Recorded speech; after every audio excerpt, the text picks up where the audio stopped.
We need to get to the news, but coming up between now and the hour of 11 o'clock, we're going to be talking to a child psychiatrist about exam stress that nobody here seems to have suffered too much because we obviously didn't take them seriously enough. Dr. Ramya Mohan. We're also cooking with Barry Vera. Can anybody can we all stay around for food? If there's food, I'm definitely staying. Oh yeah, there's loads of food, and he always cooks so much food. It's brilliant. And also, he's a TV presenter. How to manage your money. All that coming up after this. Talk Radio. Join the Talk Nation. Pick up your phone and Talk Radio. We'll get you talking. Talk Radio. We've got another hour, another packed hour on the breakfast show. Going to be talking about exam stress. Going to be talking about soup and also about how to manage your money. Talk Radio. Across the UK, online and on DAB. Saturday Breakfast with Penny Smith. On Talk Radio. Wake up and smell the weekend with the Queen of Morning Entertainment. Saturday Breakfast with Penny Smith on Talk Radio. We'll get you talking. How we fixed the soup. Are we big soup fans? I've been a soup fan for many, many years, ever since my aunt used to make what she called leek and potato soup, but it was really just the contents of the fridge. And as a child, I found it terribly exciting to find sausage rolls, fondant fancy, a whole bit of trifle in my soup. I thought it was the most exciting soup ever in the history of the world. Sadly, I don't anymore. I tend to go for cream of tomato. Yeah. Just vegetable soup. I'm still in the studio for another hour. So, sorry about that, but we are. Spencer Jones, comedian, still here. Hello. Yeah, soup fan? Love it. Yeah, but I'm a... Favourite soup? You'd have liked the sausage roll soup? I would have gone with... I use up all the old vegetables, but my favourite soup is broccoli and Stilton. Oh, yeah. Bit cheesy. The spoon. I'm just thinking of the spoon. The spoon always gets kind of claggy, doesn't it, though? If you've got too much Stilton. Is that what it is? Yeah. Too much Stilton. Scarlett Raven is an artist, is still here, and she was actually seduced into staying by the idea of soup. Chicken, garlic and noodles. Chicken, garlic and noodle. Very nice. Vanessa Davis, from the head of Wigs and Hair at the English National Opera. Soup, favourite soup? I'd say spinach and Stilton. Spinach and Stilton. Interesting. You don't often get that, do you?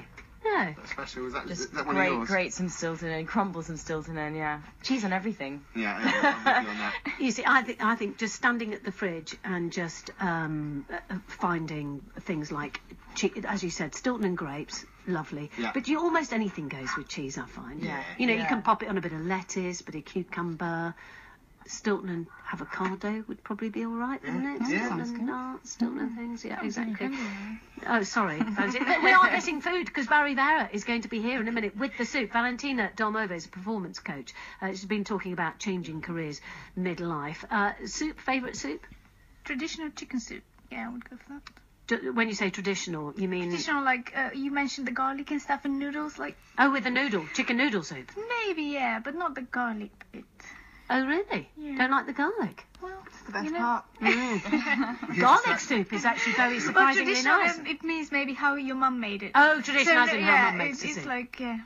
Yeah. no And we've garlic. been joined by Dr. Ramya Mohan, who's a child psychiatrist, but not just a child psychiatrist. You are the person who has umpteen other jobs too.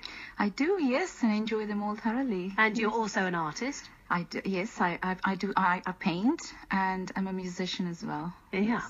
And so really we've kind of got three painters in here. Oh, wow. And you do a bit of painting as well, Spencer. You're a bit of a painter. I don't want to over-egg the pudding, really. No, drawing on yourself with felt tips is not really painting, is it, really?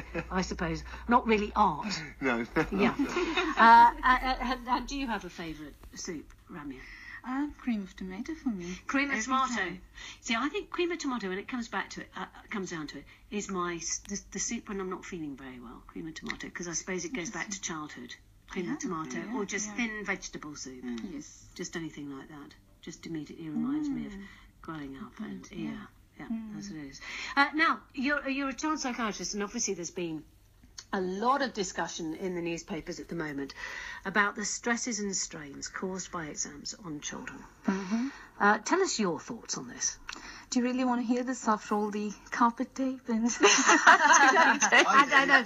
And about Spencer's navel whistling. Yes, we do. I think yes, because there will be many people out there who are suffering the fallout from this exam stress, from these 6-year-olds, 7-year-olds taking these SATs, and also, of course, it's coming up to exam season. I went past a huge, great hall recently, and there were loads of children outside. I say children in their teens, and I was wondering what it was. And then, of course, I saw that it said above it was an exam board, and they were all taking their exams. Yes. And I remembered, of course, because it was a hot day. Always seemed to be a hot day. So tell us about the stress that it puts on children. Unfortunately, we do see quite a lot of stress getting worse certainly in the children and young people I see. Exam time is difficult. There's no doubt about that.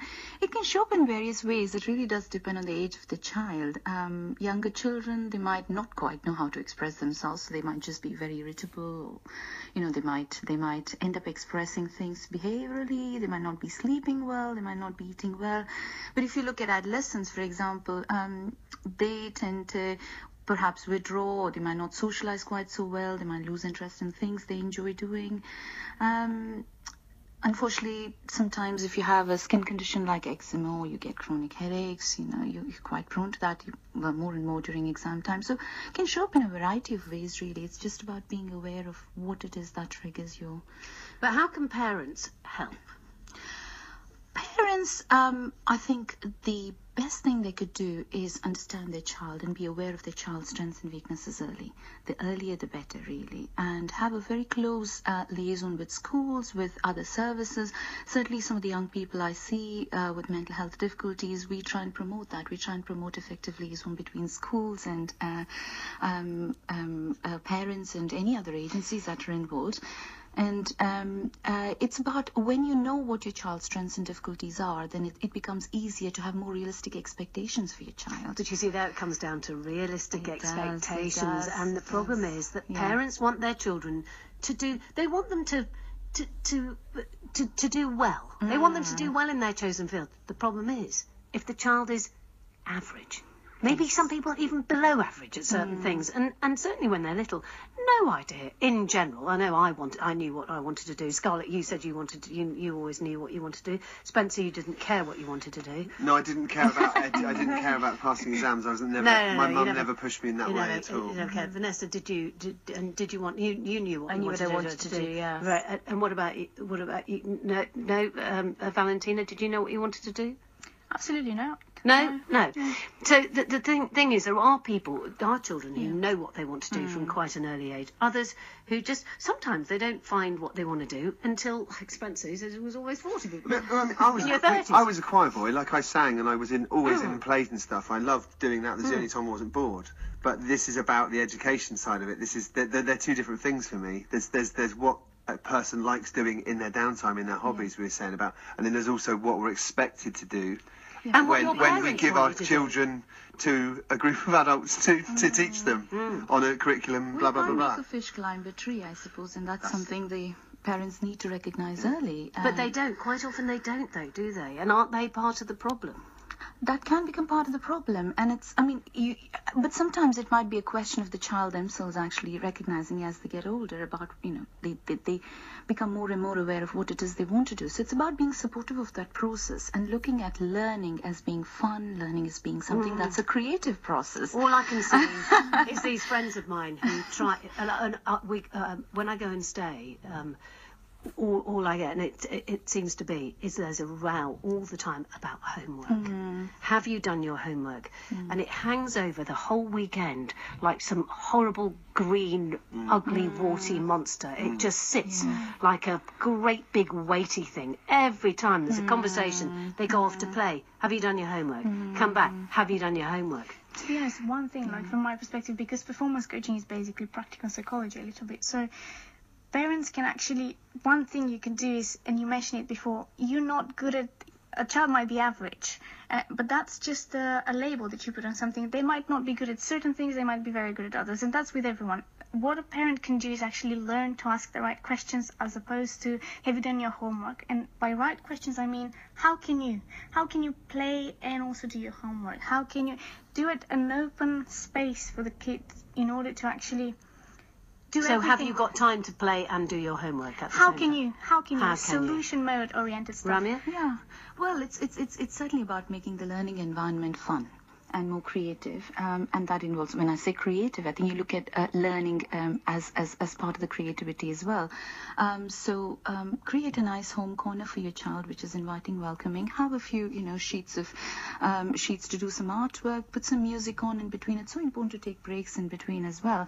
And I was just actually going back to the point you were raising earlier on, Penny, about, did you know what you wanted to do when you were growing up? Certainly, I was very clear I wanted to be an artist when I was growing up, and musician, because I was always I was always performing. I was always into art and giving art exhibitions and all that. But interestingly, life took me down the path of medicine, and then I started thinking, all these exams, so much literature that I have to troll through. Have I actually taken the right decision actually to go into medicine? And fortunately, the humane side of medicine, and I started to realize that actually approaching medicine itself, you could do it creatively. It's a creative art in itself. So when that hit in, I started to think about bringing how we could actually balance our lives. It's not just about it's the debate between, right, is it academic achievement? How do you balance an academically oriented system versus a value-based system where you're actually contributing as an individual, as you're contributing to society, and finding that balance is key. Now I'm just going to break just for a second to listen to this. Talk Radio. Intelligent, organic entertainment. Talk Radio. We'll get you talking. Online and on DAB. Saturday Breakfast with Penny Smith. On Talk Radio. We'll get you talking. It's turning into a supper club in here. The thing is, Barry Vera is here, our Uber chef. Hello. Hello, good morning. Hello, yes. And the thing is, your soup was such a tempting offer that everybody has stayed on. Spencer Jones arrived at 7 o'clock this morning. He's still here. He hasn't even checked in whether he's supposed to be home. He's in trouble. You're going to be in trouble, aren't you? Yeah, you are. Yeah. He's going to be in trouble. Yeah. So Spencer is sitting next to Scarlett Raven, who's an artist.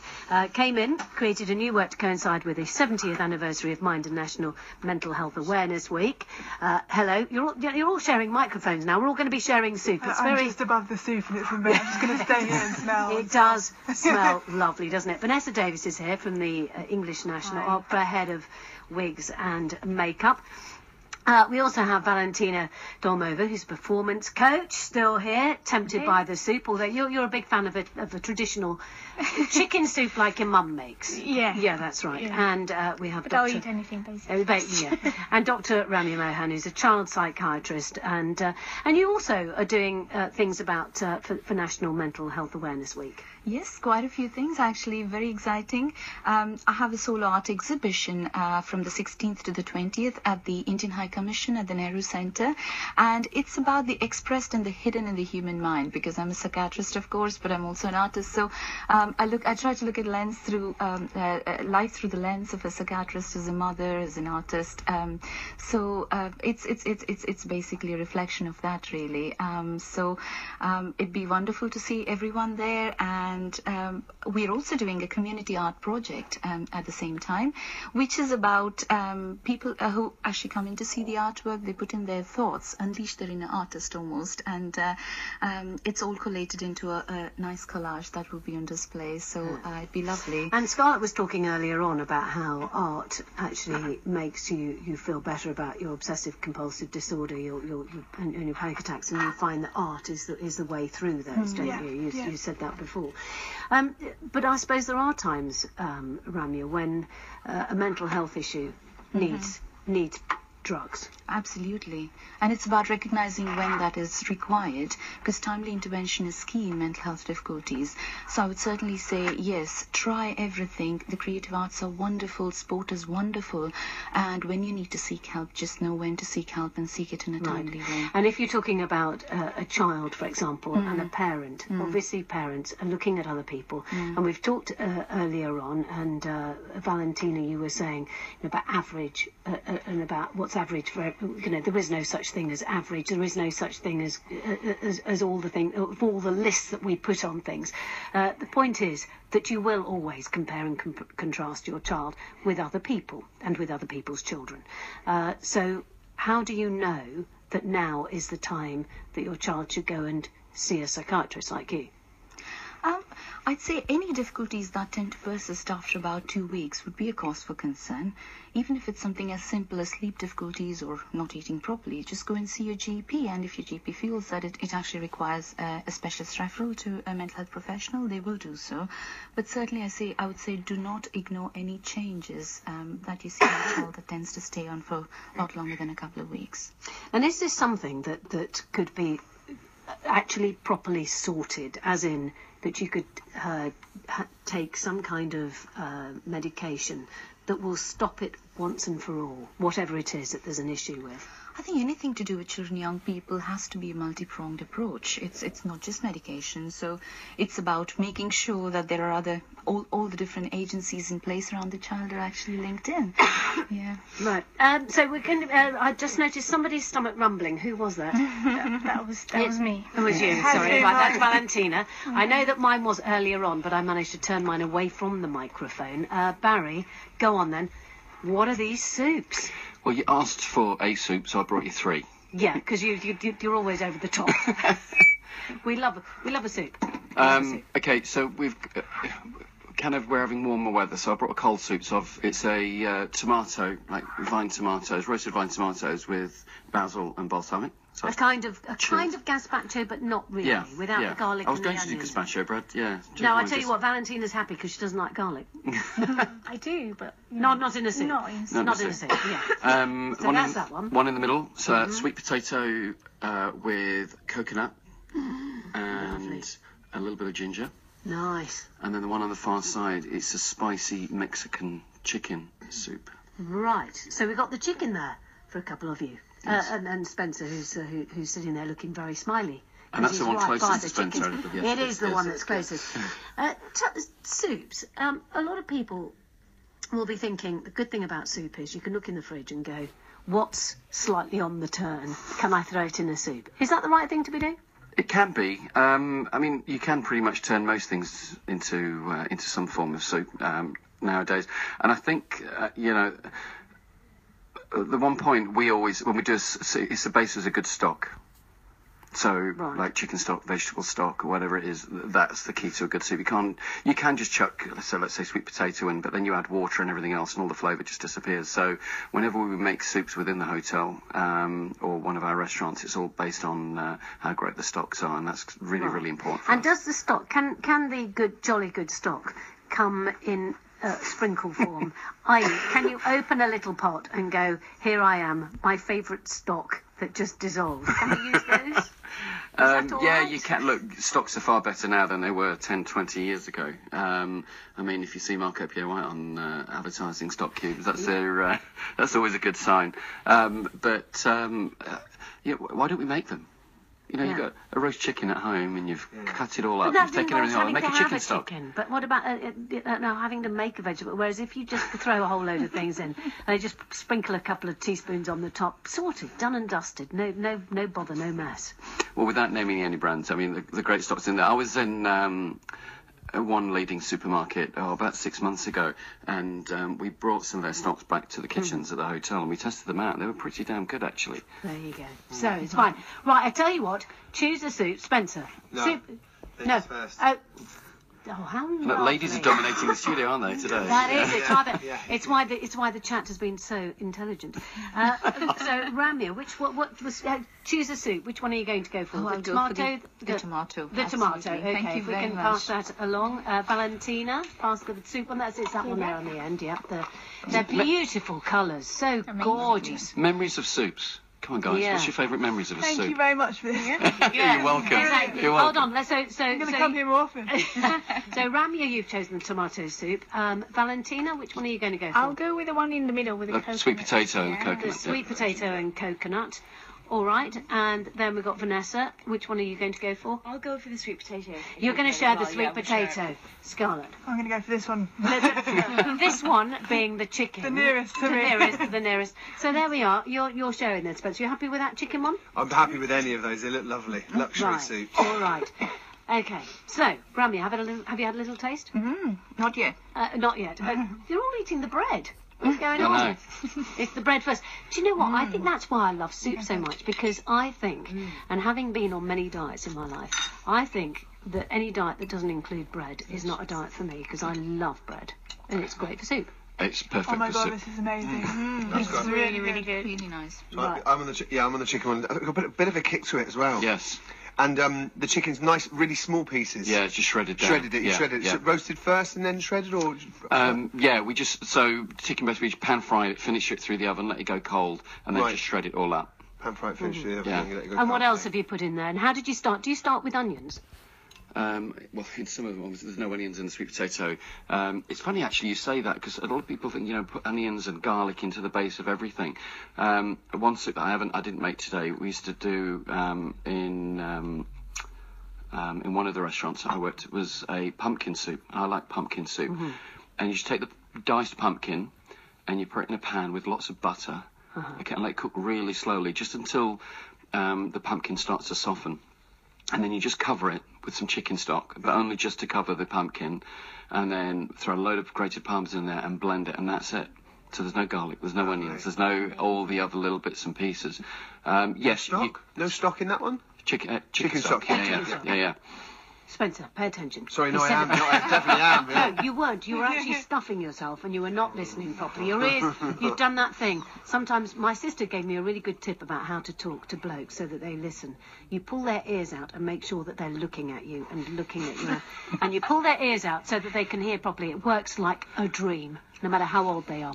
Can I ask a You question hold a about... knife to their stomach. Bit harsh. Can I ask about, often, obviously chicken stock and vegetable stock. Sometimes I've got stock. I made a stock the other day out of lamb after I'd done a big roast leg of lamb. Can you use that? You can use lamb stock, yeah. What go well with that? What kind of things? Like a lamb stock, like mulligatawny, things like that. But, I mean, we wouldn't necessarily use lamb stock for soups, more so, but more for like a gravy, a good... A nice gravy, yeah. Okay. I mean, there's a great one called jus gras in chefy terms, and it's lamb stock. We do blend a little bit of beef stock with it as well, and then let's say a litre, 250 mils of goose fat in there as well, and you bring it up to the boil.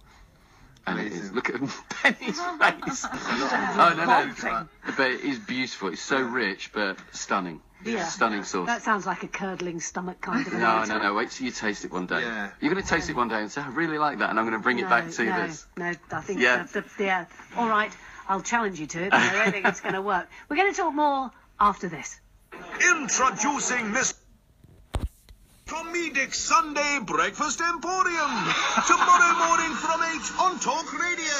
Featuring Mr. Jake Yapp's famous clown stilts 10 feet high. In each town at 8 o'clock tomorrow morning will be remembered for many a long day as a pageant of ghostly magnificent, consisting as it does of artistes unsurpassed in the comedic profession. Mr. Jake Yapp's entertaining Sunday breakfast. Tomorrow morning from 8 on Talk Radio. Online and on DAB. Saturday Breakfast with Penny Smith. On Talk Radio.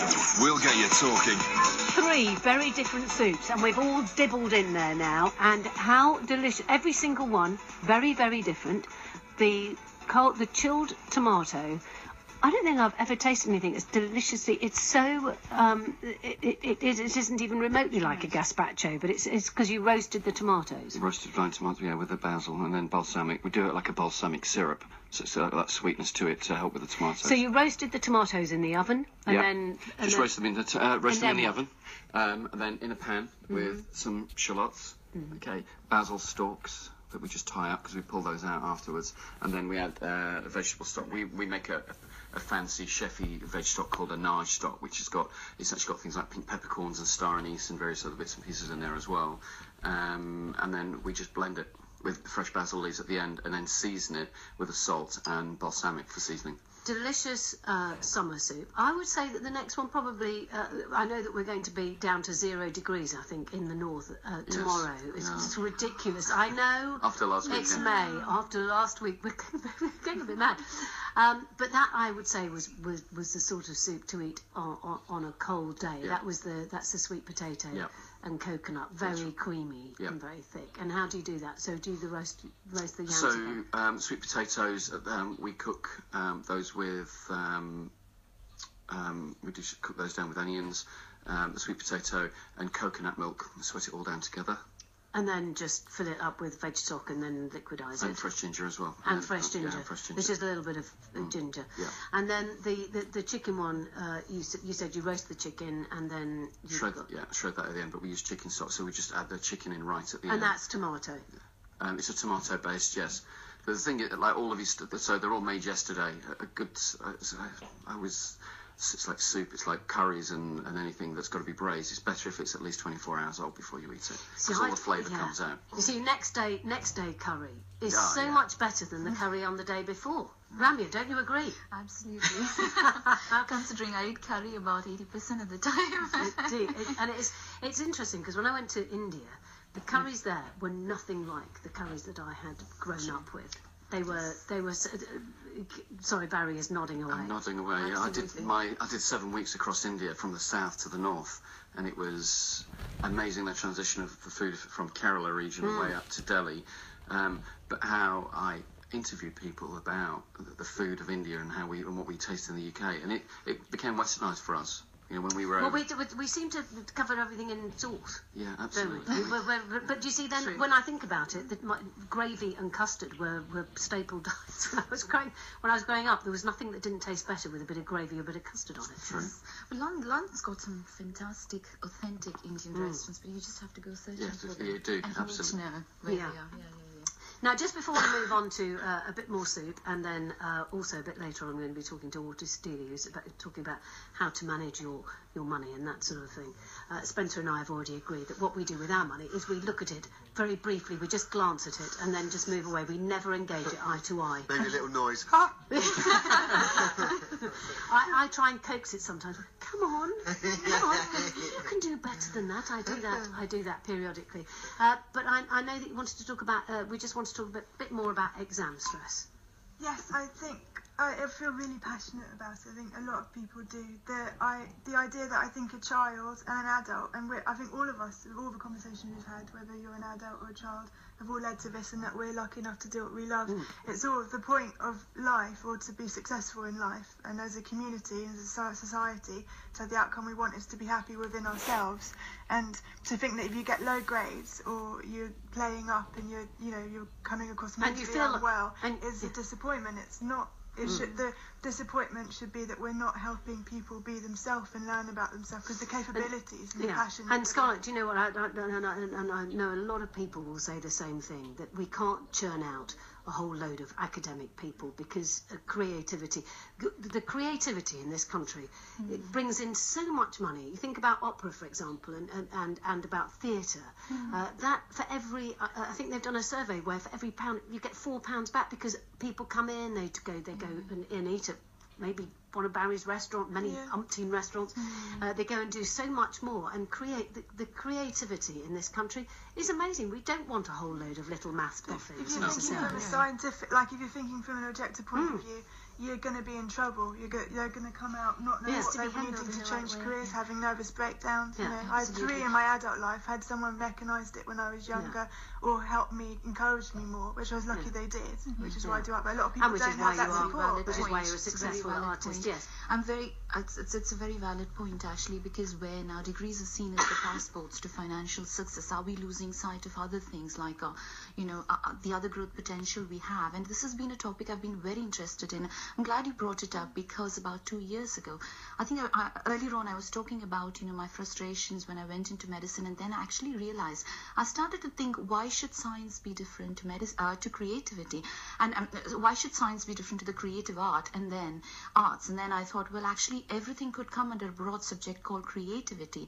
At that point, I went back and we did a research project. We looked at the research we had available on music, the research that was available on emotion, and actually I found something very interesting, that the same parts of the brain actually light up when you're processing emotion, which happens in stress, be they difficult emotions or more harmonic ones, and the same part of the brain lights up when you're listening to music. And because of this, I pulled together, I conceptualized a therapeutic technique that we're releasing during Mental Health Awareness Week. It's called CAPE, Creative Arts for the Processing of Emotions, where we bring together existing neuroscientific research on emotions and stress management and pull that together with using music as a way of guiding the emotion from more difficult to more harmonic ones. And into that I've also incorporated existing information or evidence we have about well-known therapeutic techniques like mindfulness, cognitive behavioral therapy, guided imagery. So I've tried to incorporate all that into it because I don't think they should be mutually exclusive. It can go hand in hand, but it's about recognizing what works for whom. I think that is the key, really. Teaching individual, being a doctor and diagnosis individual, that's a lot of money to afford to. That's the problem, I think, more so. Well, I know that we've talked in the past, I know quite a lot about mental health being the Cinderella service. Valentina, you want to say something? I just wanted to add something to what Scarlett says, like you've been lucky with the fact that basically someone supported you at a certain stage, and I think the right sort of way of handling that is really important. And when we said about if you notice something that's wrong with your child, take it to the GP, but at the same time be very mindful of the fact that any medical professional is an authority. So you go there and you tell your child, oh, you haven't felt well for 2 weeks and stuff, so you have a mild depression, let's say. You're literally giving to the brain a carte blanche. You can now relax, you can actually feel crap, you can actually feel unwell, and you're allowed because you have a condition. So someone with authority is actually telling you that, and that's extremely detrimental to actually help, actually fixing the whole situation. Yeah. Well, certainly I think the approach to managing mental health and emotional well-being, I don't think we should be focusing on managing or combating mental illness. I think one of the reasons behind my thinking, reasons behind CAPE, was that we need to be targeting the healthy aspects of our brain, which are actually enhanced through the creative arts, through the use of, through sport, through anything else that you do. And Barry, you wanted to mention, because you've got your son's going through exams at the moment and is all stressed. Yeah, I think it's the balance of what they have to do as well, and they're getting homework in the middle of all of this, and then all their commitments for sport and all the other bits and pieces he's got to do, and then all of a sudden he's got a week off for half term, and shouldn't be that's their downtime to relax and everything, but no, he's got to revise because the first day they get back they go straight into exams. I don't remember it being as hardcore as it is now, and all the books he's got to carry home every day, and we're madly photocopying everything at the moment for all the sections he needs to revise to help him actually. Do we all of that?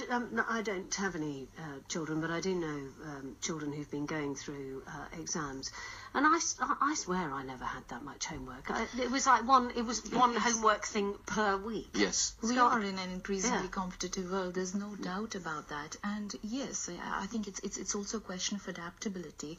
Lots of young people adapt much better than other young people. But there was an interesting article by the American Psychological Association a little while ago, which talked about parents needing to make children more aware that failure is actually a part of learning, and that is the only way forward, because when you start looking at everything as a learning curve, then it becomes, when you actually need to learn, it becomes a fun and creative process. Vanessa, you were head of wigs and makeup, just in case you're thinking who's going next. Vanessa Davis, head of wigs and makeup at the English National Opera. You wanted to say something there.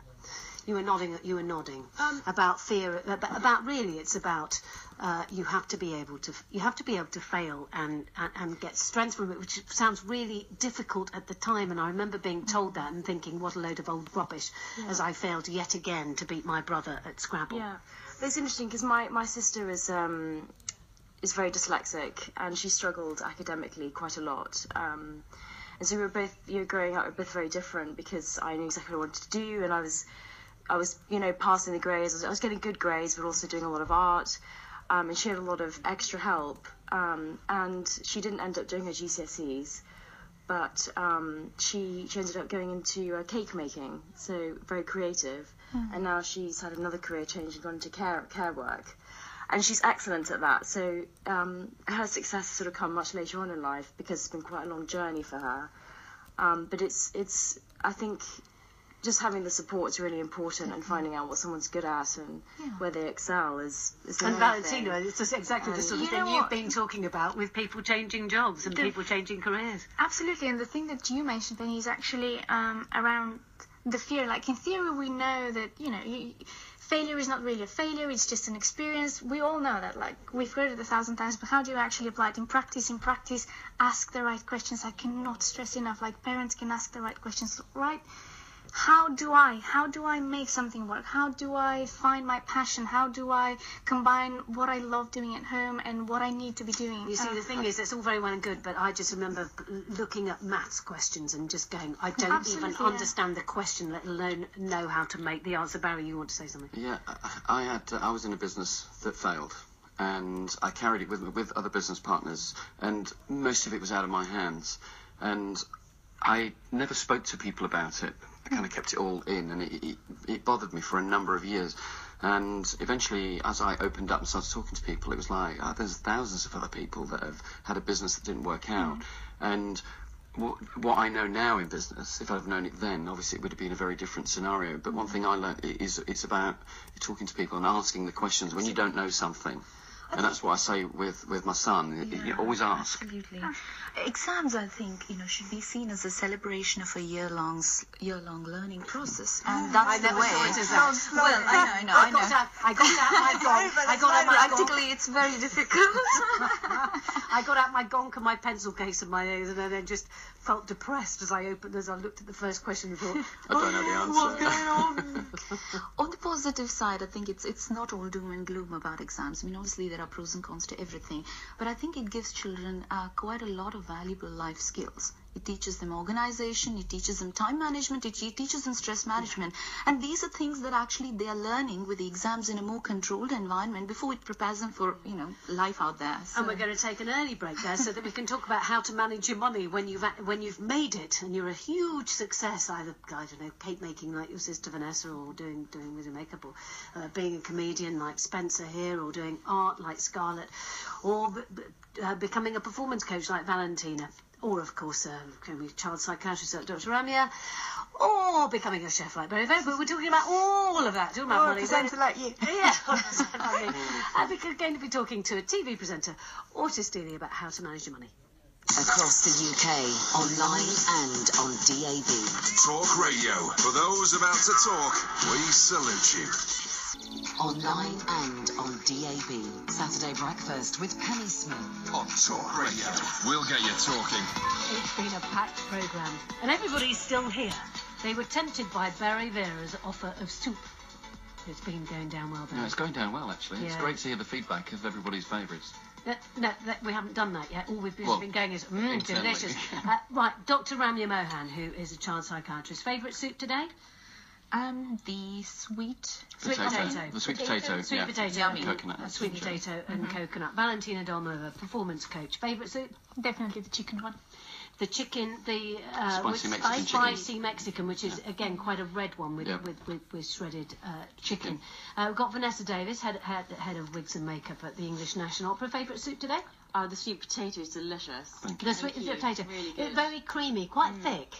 I like coconut in it. Yeah, I think that's particularly good. Scarlett Raven, artist who has just auctioned off a painting very successfully for Mind.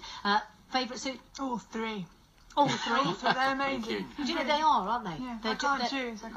They're just delicious. Spencer Jones, comedian. I haven't smelled. Right. So. And Penny, yours?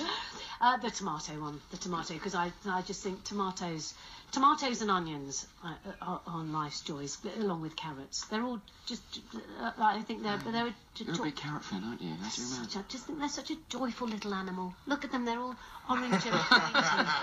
I imagine them scampering around the garden, having a lovely time, and then lying down and rolling over and saying, the little one, 10 in the bed, and the little one said, and all the carrots rolled over. Right, I've gone off on one. It's quite lucky that Otis Dealey is not in the studio. Hello, Otis. Hi, I don't know about lucky. You guys are having a delicious soup. And we're having a party. I'm just saying that it's a bit squashed in here, and I'm not sure that we've got another spoon. I wouldn't need a spoon. I just drink straight from the bowl. I don't think there's anything wrong with drinking from a bowl. I know that it's not done in restaurants, but I think it's much better because I think the spoon gets in the way. Do you not think? I agree. You know, you go to certain places in the world and people think nothing of drinking from the bowl. Mm-hmm. And I don't think there's anything wrong with that. I even, rather sneakily, I'd love to lick the plate if it's really good. But I'm going to say that next time I eat soup with my mum. We have to eat it like this. Now, I should say, you're gadget show presenter and gadget expert. But you're talking all about money today. Yeah, a study was recently commissioned, courtesy of YouGov, by Clydesdale and Yorkshire Bank, just taking a look at how we interact with money and our finances. And some of the findings were quite unusual. And I'll let you have some of them. 26% of us insist on checking our balance after every transaction. So I'm talking about online.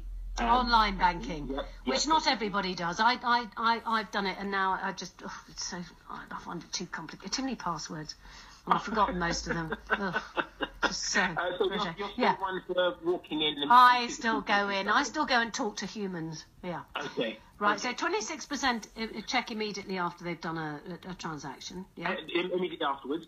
Over a third of us, 37%, check online while we're in bed.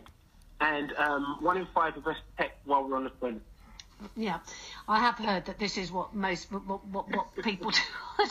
People never leave go of their computers with a phone attached, as I call it. No, they don't. So I mean, with technology is meant to keep us connected, keep us informed. It's also meant to make lives somewhat easier, freeing up more time for leisure activities. But you're right, Penny. A lot of us find it very hard to detach ourselves from our devices. Yeah, there is only going to be a matter of time before we have them sewn in at birth.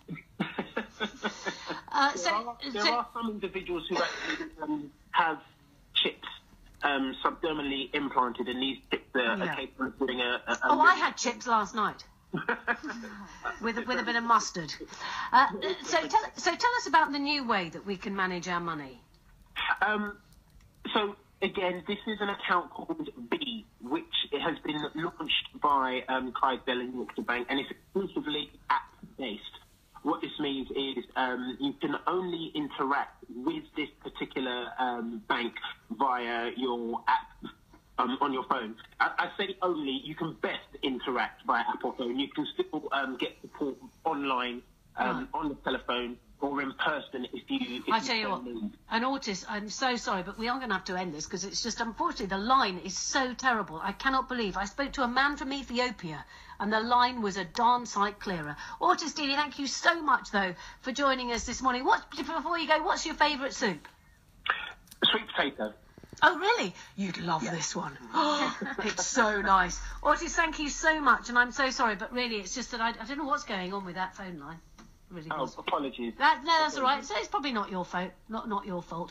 As I said earlier, I do think that these phones now, our mobile phones in particular, we shouldn't call them mobile phones really, because they're computers with quite often quite rubbish phones attached. Mine, I don't know. Does anybody else find this? Chatting away, suddenly realise that the phones stop working. Yes. Yeah. Absolutely. Yes. Yeah. Okay. And it's just, I think my phone senses what I'm saying and just goes, bored now. Such a lot of, what is that waffle going on? Scarlett? I like to call the wrong person by accident and don't let them speak before I have a long, intimate conversation with them. And then they go, you got the wrong number. Yeah. That's a good one. I'm not going to leave you my name, I'm just going to pretend it didn't happen. Yeah, exactly. Yeah, so is that what happens nowadays with, have you ever done that, Spencer? You're chewing your nails.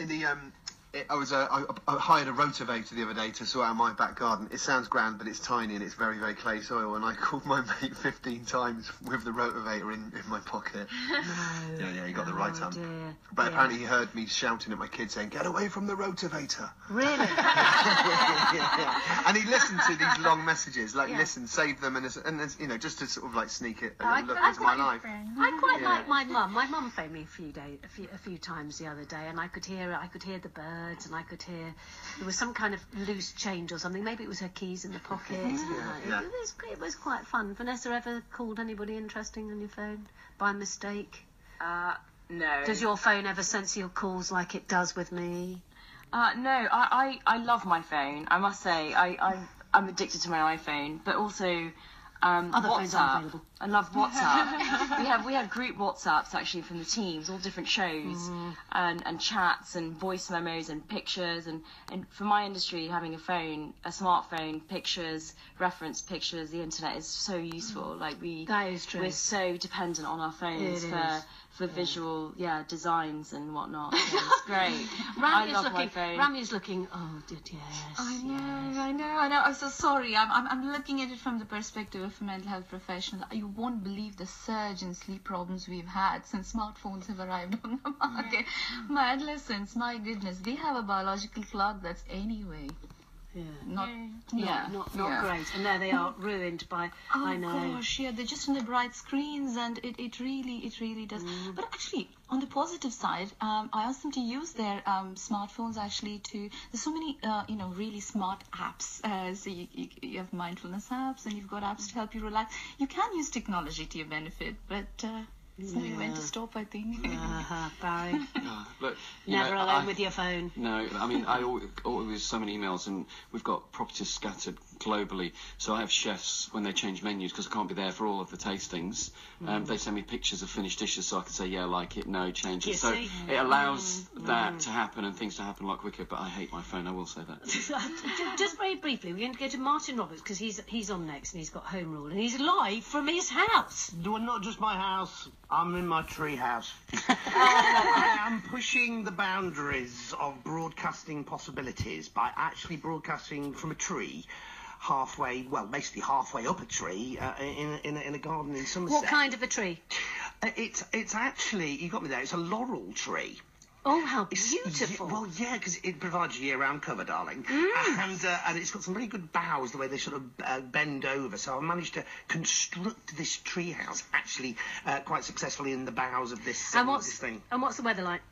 Well, it's beautiful, actually. Yes, I'm not sure what it's going to be like broadcasting from here in the sort of darkest days of winter with, thunderous rain pounding down on the roof. But, we'll make it happen, whatever. Of course you will. And your show starts at 11. Anything, and it's just the usual exciting mix of lunacy. You almost said anything interesting then, didn't you? Everything's interesting. I know. Property topics of the moment. We'll be going over to St Ives to hear about what they're doing about second homes there. We've got the A to Z of property. That's H for highways, which is going to be an interesting one. We've got DIY Dave doing his stuff, including the DIY Dave rap, which again is a bit of a first for radio. But hey, lots of fun stuff. Anything and everything to do with property, everything to do with property news, property what's on, property everything, basically. Martin, thank you so much, and obviously we'll keep it tuned to Talk Radio. Barry, quickly. What? I just want to say good luck to Sharon and all the girls tonight doing the moonwalk. Oh, it's the moonwalk. Oh, my goodness, I've done that. 7 o'clock in the morning, trundling in with your feet on fire. Yeah, marvellous. Barry, thank you very much. Yes, Scarlett, you wanted to say something very... Can I just say that we're Mind are releasing the painting on Facebook and social media on Monday, so if you want to have a look at the painting and get a free app blipper, you could ignite it. Lovely. That's happening on Monday. That's Scarlett Raven, artist. Would you like to say something, Spencer Jones, comedian? Just be nice to each other, and then come and see me at the Udderbelly Festival on Saturday, Friday. Saturday, Friday. What are you talking about? Vanessa Davis from the English National Lot? Opera. Thanks very much for having me. And Madame Butterfly opens Monday at the English National Opera, so yeah, get tickets. The most beautiful production. Valentina Dolmova, performance coach. So we were talking about changing careers and stuff like that. If you are considering stuff like that, figure out what you really, really want and why you're doing it. Dr. Ramya Mohan. If you're interested in the work I do around neuroscience, music and art, do check out my website, www.ramyamohan.com, and it's got all the details of events and projects I'm involved in. You have been very brilliant and loving the suit. We're going to polish that off now. Here's the news. Talk Radio. We've got entertainment, and we're not afraid to use it. Talk Radio.